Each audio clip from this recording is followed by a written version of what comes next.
Well, Super Saturday has come and gone this year, and we certainly had a Super Saturday in both Melbourne and Sydney.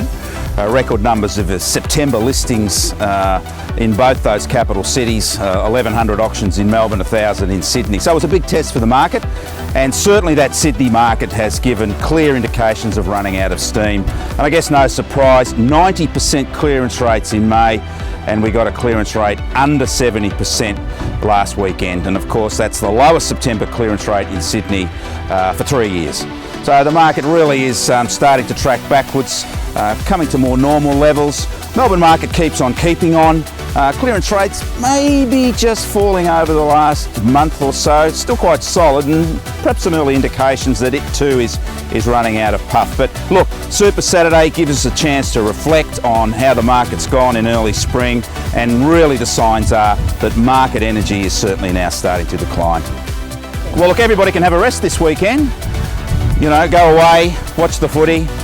We've just got a touch over 40 auctions in Melbourne and around about 350 in Sydney. So a bit of a break, but it all comes again next weekend, where we'll have a remarkable 1,000 auctions again in Sydney and 1,200 in Melbourne. So no rest for sellers, no rest for buyers, and it will be a significant test further through into spring whether these volumes of auctions will continue to push clearance rates down. And we are starting to see perhaps the emergence of a buyer's market, still in favour of sellers, but the buyers have just got a better run at the moment, particularly with these extraordinary numbers of auctions coming on.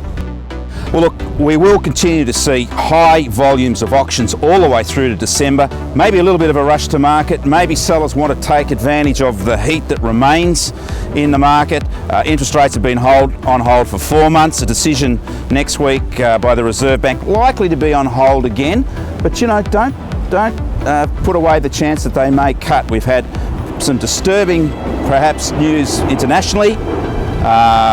Volatile stock market, so maybe that interest rate cut will be on the card, but I'm not sure that will influence our housing market activity over the remainder of spring. I think that we'll start to see, more likely than not, clearance rates below 70% in Sydney and maybe Melbourne going forward, reflecting supply catching up with demand, and generally a flatter market moving through to spring, I believe, is genuinely in prospect.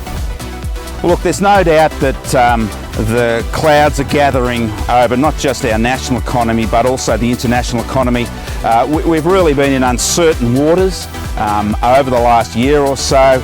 Lowest interest rates in 50 years, highest unemployment rate in 12 years. So we really are evolving into a different economy in Australia, an economy that's not as reliant on resources.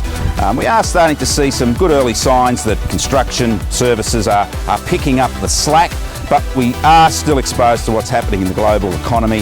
That volatile share market really is perhaps looking like evolving into a bear market.